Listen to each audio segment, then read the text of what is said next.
Hello guys, അപ്പോൾ ഇന്ന് നമ്മൾ ഹോസ്പിറ്റലാണുള്ളത്. അല്ലുട്ടൻ ഇന്നലെയും ഇന്നുമായിട്ടൊന്ന് വോമിറ്റ് ചെയ്തിട്ടുണ്ടായിരുന്നു. അപ്പോൾ എന്തായാലും കാണിച്ചേക്കാമെന്ന് വെച്ചിട്ട് വന്നതാണ്. അപ്പോൾ അവിടുന്ന് ഇൻറ്റേർണലി മെഡിസിൻസ് കൊടുത്തു. ഇനി വോമിറ്റ് ചെയ്യുന്നുണ്ടോ എന്ന് 10 മിനിറ്റ്സ് ഒബ്സർവ് ചെയ്യാൻ പറഞ്ഞു. അത് കഴിഞ്ഞിട്ട് ഫുഡ് കൊടുത്തതിന് ശേഷം മാത്രമേ പോകാവൂ പറഞ്ഞു കേട്ടോ. അതാണ് ഇങ്ങനെ ഇരിക്കുന്നത്. ഈ ഒരു ഏരിയയിൽ അധികം ആൾക്കാരൊന്നും ഉണ്ടായിരുന്നില്ല. എനിക്കിതല്ല കൂടുതൽ പറയാനുള്ളത്. ഇങ്ങോട്ട് വരുമ്പോഴും തിരിച്ചു പോകുമ്പോൾ ഞാൻ ചിന്തിച്ചൊരു കാര്യം എന്താണെന്ന് വെച്ചിട്ടുണ്ടെങ്കിൽ, ഒരു മനുഷ്യൻ മാസ്ക് ധരിച്ചിട്ടില്ല.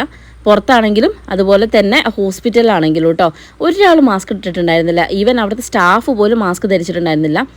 അതിലെല്ലാം ഉപരി ഒരു പ്രഗ്നൻറ്റ് ലേഡി അവിടെ നിൽക്കായിരുന്നു. അപ്പോൾ ഞാൻ ചോദിച്ചു, നിങ്ങൾ പ്രഗ്നൻ്റ് അല്ലേ, ഒന്ന് മാസ്ക് ഒക്കെ ഇട്ടൂടെയെന്ന്. തട്ടം വെച്ചിട്ടാണ് മുഖം മറിച്ചിരിക്കുന്നത്. അത് കഴിഞ്ഞ് തിരിച്ചു വരുമ്പോൾ ഞാനൊരു കടയിൽ കയറി. അവിടെ ഒരു ചേട്ടനും ചേച്ചിയും ഉണ്ടായിരുന്നു. രണ്ടുപേരും മാസ്ക് ഇട്ടുണ്ടായിരുന്നില്ല. അപ്പോൾ ഞാൻ ചോദിച്ചു, അവർ പറഞ്ഞ ഉത്തരം എന്നെ ചിരിപ്പിച്ചു കളഞ്ഞു.